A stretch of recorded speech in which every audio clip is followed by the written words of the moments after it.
So what about there's a new in the rules new form of a micro license to help. The point was to help to try to give a little bit different of an angle for being able to purchase some product outside of the contained system. Uh, have you looked at that as something that you think might work better, or is what you have going on here the route that you're going to be most functional with?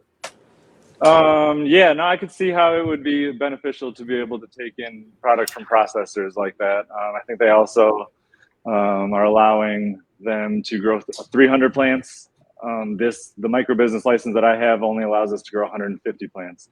But for me, I like to be able to do. We have full processing lab where we do everything from hash and rosin to hydrocarbon extracts and the cartridges and distillate that goes into our gummies and all of that. And so, yeah, I think being able to do everything in house gives us an advantage. And for me, that's half of the enjoyment of it is the processing and that whole side of things. And so yeah, I'm not interested in that one necessarily.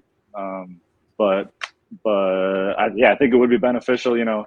For us, we opened up with just 2 strains and 2 concentrates, and so then we had to slowly build out all of our product line, and so that would really help, probably, to be able to bring in because we just got edibles on the shelf 2 months ago after being open for 6 months, and so we missed a whole bunch of customers, and so being able to take product in from, I guess, like-minded companies, might be an advantage. But yeah, it's just not for me. 150 plants is a tough one, Eric.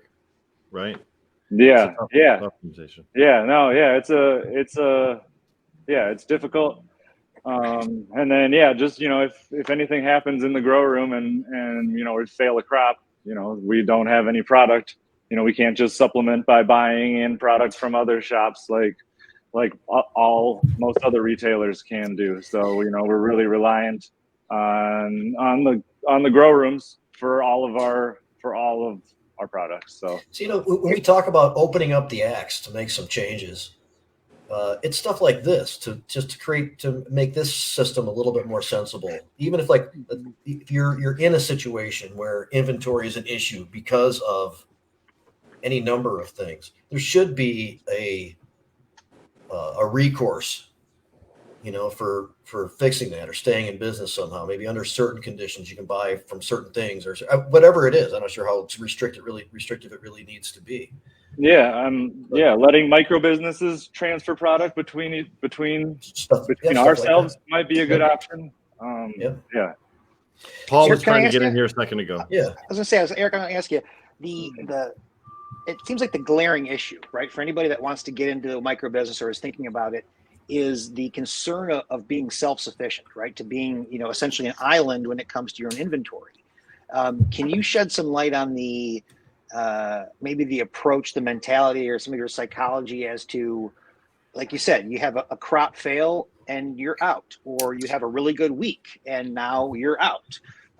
What do you tell yourself? What do you discuss with the team in terms of like this possibility that you might just not have flour one day and you might have to wait? How do you work through that? Can you tell us about that? Yeah, well, I suppose we haven't got to that point yet. So, it seems like, I guess, selling out,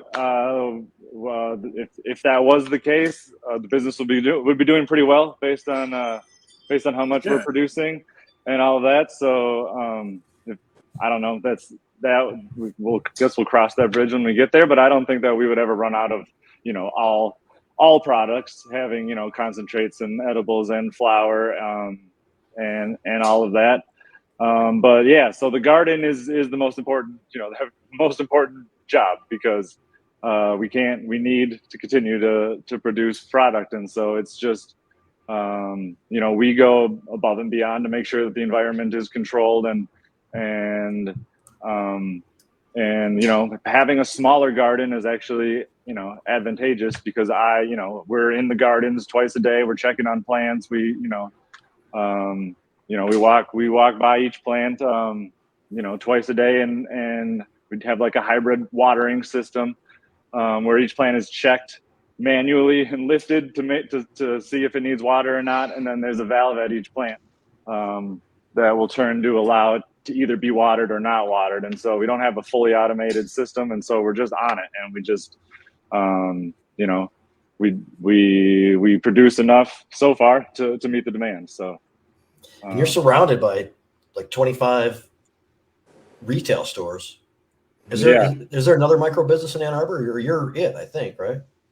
Yeah, we're it so far in Southeast Michigan. So right, okay. There's a couple other. I know there's a couple out west and a couple north, and I know that there's some